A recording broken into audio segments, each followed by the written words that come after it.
This project is all about getting up way too early. It is 5 a.m. Actually, it's our quest to see the solar eclipse that happened last week and to make a wooden representation of the eclipse.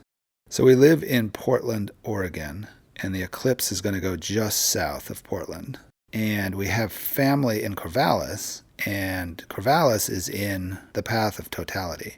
So we left a couple of days early to go down to Corvallis, and we were hoping to beat the traffic, and it turned out traffic wasn't an issue. So we really didn't have to come down so early. So we spent a few days in Corvallis waiting for the eclipse.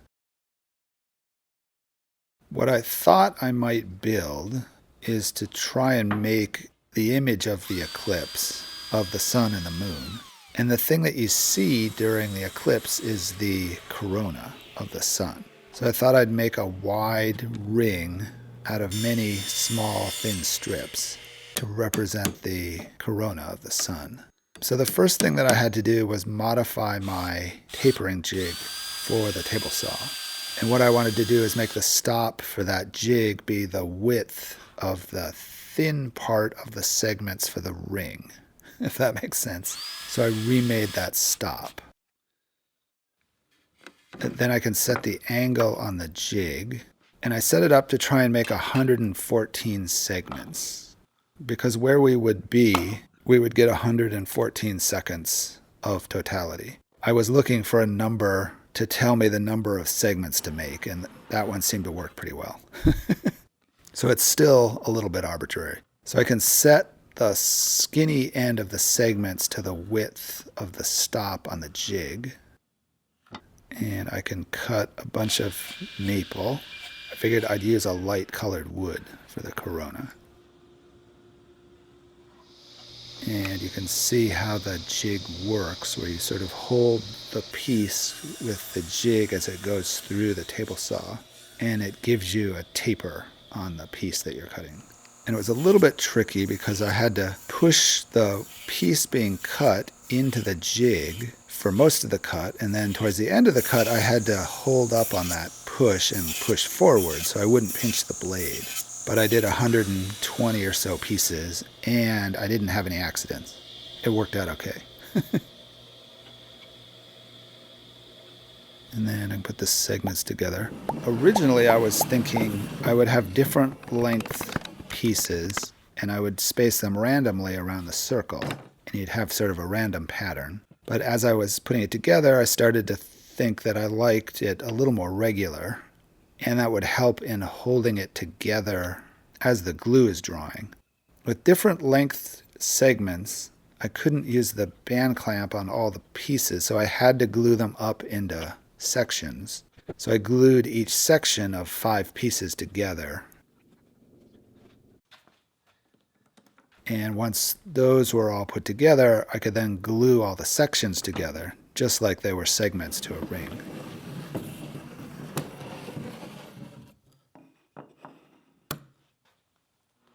And I could put the band clamp around all the segments at once, and this worked pretty well. I sanded each of the segments a little bit on the top and bottom to get the glue off, and I made some fine adjustments in the angle so that it would work with only complete segments instead of segments that were partial. Then it's time to glue up all the segments. And I thought this was going to be straightforward, and it was, but there were actually more segments than I'm used to, even after gluing them together into groups. I think there are 18, maybe 19 to put together. Then I very quickly went around and put the glue on all of the faces that needed glue, because I wanted to be able to adjust this with the band clamp in place and the glue still not set up yet. So I had to do this really fast. Now, Eclipse Day is here, and it's another ridiculously early morning. It is 4:45 a.m. We had been so worried about traffic. We were worried about how to get from the house where we were staying to where we were going that morning. But it turned out there was almost no cars on the road at 5 in the morning. The news made it out like it was just going to be a traffic nightmare everywhere, and that just wasn't the case. So our plan was to get on school buses and go to the top of Mary's Peak, which is the highest point in the Coast Range in western Oregon, and it's just outside of Corvallis. First shuttle's gonna pull up right here, so you lined up perfectly. You do have about 20 minutes to kill, but at 6 o'clock, buses will be rolling in as soon as they fill them up. I think Mike's gonna be leading you out. If you have any questions about the Mary's Peak experience as a whole, please direct them to Mike Ripley. He's the slightly taller, slightly older, slightly deeper voice version of myself, underneath the white tents up there in the bright green shirt. All right, have a great time. Happy eclipsing. So there was a group putting on a service of taking people up to the top in school buses, which made a lot more sense than trying to drive a whole bunch of cars up to the top of the mountain. Now what I'd like to do is to carve this ring that I've made on the CNC machine, and I'd been wondering how I was going to hold that down to the table. So what I came up with was to make a circle in the center and glue that into the center of the ring. Then I could use that circle as a place to attach the ring to the table. And what it worked for as well is I could use it to find the center of my big segmented ring. I could line up that circle with the hole in the middle, and since I'd marked the center of the little circle, I could then set my 0, 0 on the CNC machine to the center of the big ring and clean up the inside of the big ring. So now that circle will fit into the circle of the ring. And I can glue it into place.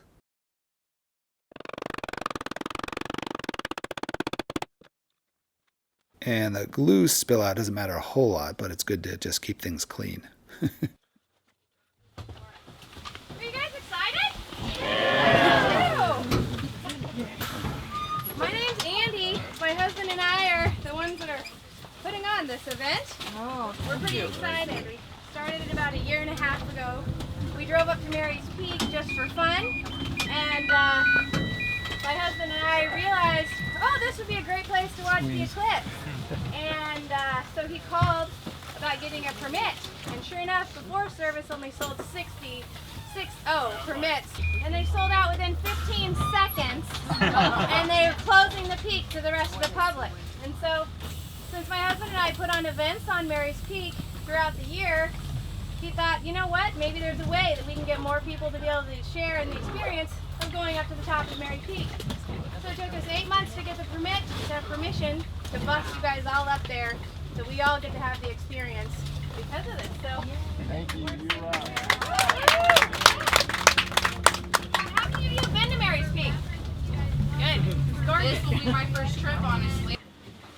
So we had come up here earlier in the summer to kind of check out the area and see if this is what we wanted to do. And it seemed like the perfect place. So I drilled a hole in the center of that center circle, and I could hold everything down with a screw. And I have some carpet tape that I got, and I used that to hold the rest of the piece down. I haven't used this much, so I don't have a feeling for how much to use. So I didn't use a whole lot.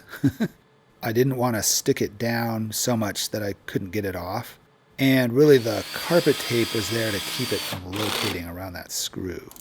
So that center screw is doing most of the work. Now what I wanted to do was to take an image of the corona and use that as a height map to make a 3D terrain that I could then carve into that ring. So that ring is sort of a segmented, abstracted corona with a photographic, more literal corona carved into it. It makes a little bit of a mountain with a crater. So I started the roughing passes.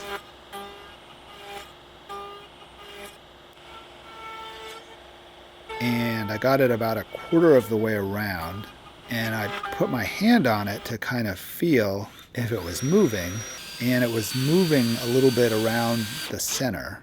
So I made some stops to screw into the table that would hold the piece in place a little bit better.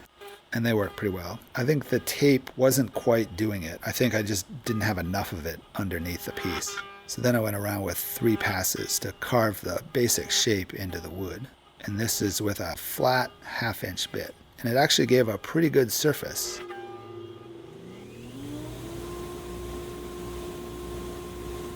So for the finishing pass, I ended up using a flat 1/4 inch bit, which gave a really nice surface. I did a radial pattern for the cutting pattern. That seemed to make the most sense with the design.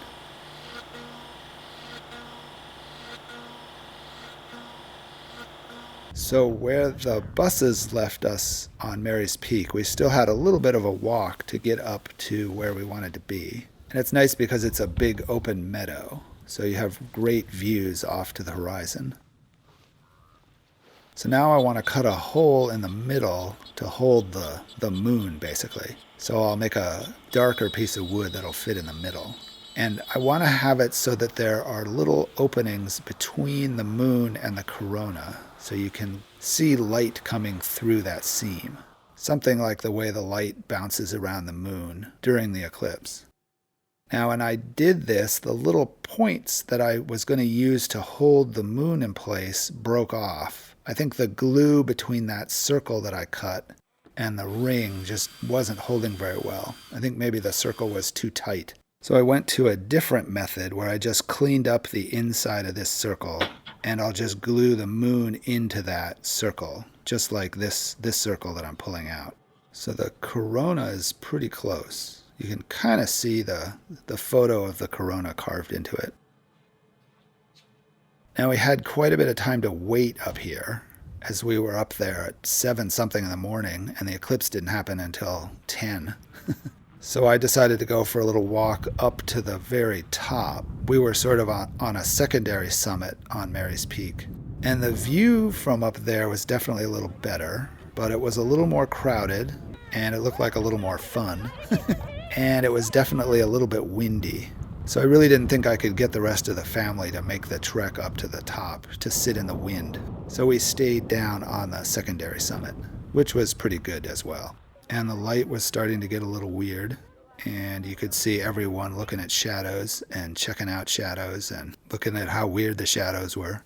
And we moved a little bit away from where we were sitting to watch the beginning of the eclipse, and the light was getting even a little more weird.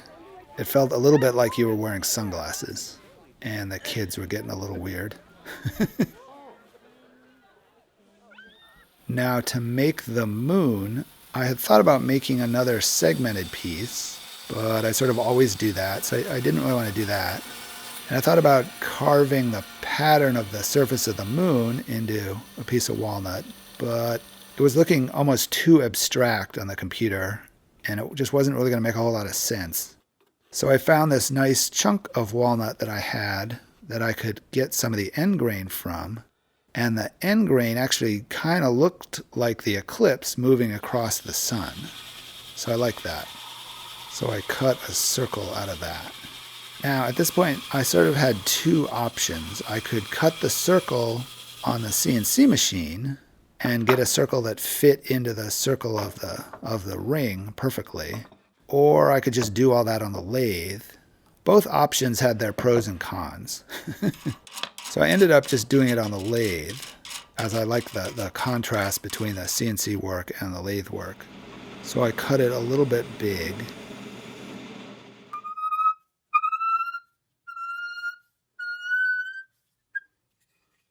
And I attached a screw chuck to that.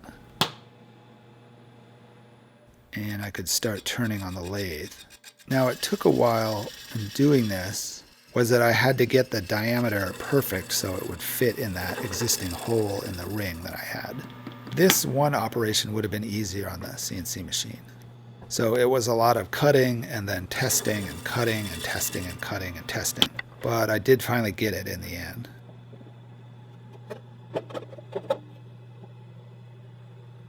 So once I had that ring fitting, this is where the lathe really shined, in that I could cut the shape that I wanted really quickly. and get a really nice surface on this. There's something where your hands just know what to do and how to make the shape that you want.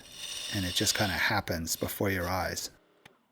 And with the cutting tools, I got a really good surface. I didn't have to do a whole lot of sanding, which I was a little bit concerned about because it's all end grain, which is a little harder to cut, but it worked pretty well. In fact, I think I started at 100 on the sandpaper, and then the sanding went really fast. And I went up to 600, so it's almost polished.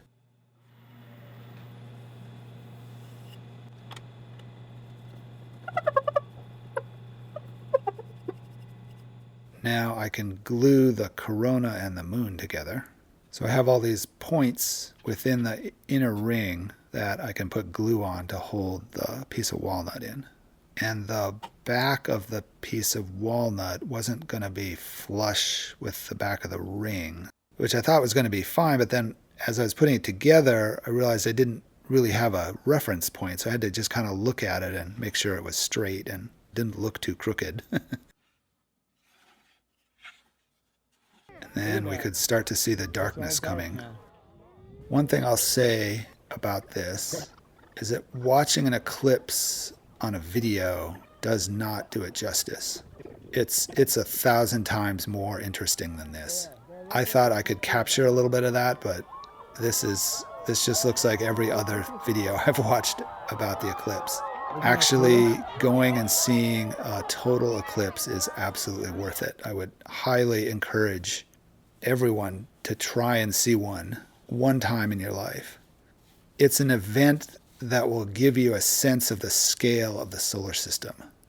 And it's funny how once you get into the totality, it feels like there's so many different things going on and so many different things you want to look at. There's the horizon, there's the shadow, there's the sun and the moon themselves, there's the sky, there's the temperature. It's like you've got a 360-degree sunset to look at, and there's all kinds of stuff going on. I noticed partway through that Mount Hood was just like the greatest alpenglow I've ever seen. It was like nighttime, but this bump on the horizon was glowing like a candle. And then it's all over. And you may never see one again. It's not like a holiday or your birthday or something where you can look forward to next year. It's like, this is it. I strapped my GoPro to my head and just turned it on. And just got whatever footage came out of that. And I was trying not to do too much camera stuff. I just had the cameras on. Oh, look at Mount Hood. It's in the sun. That's cool.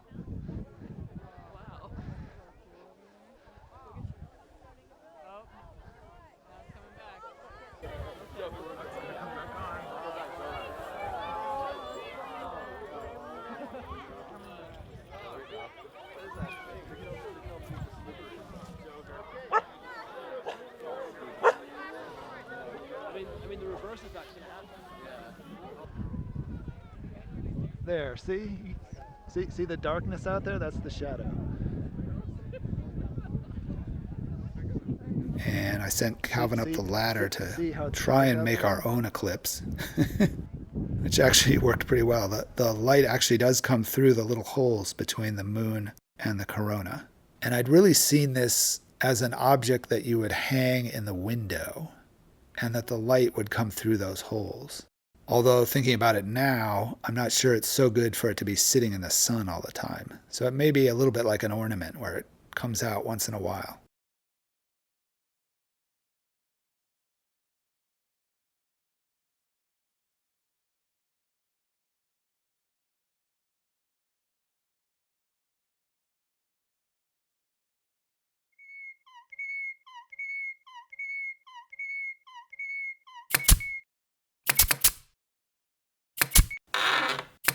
Thanks for watching.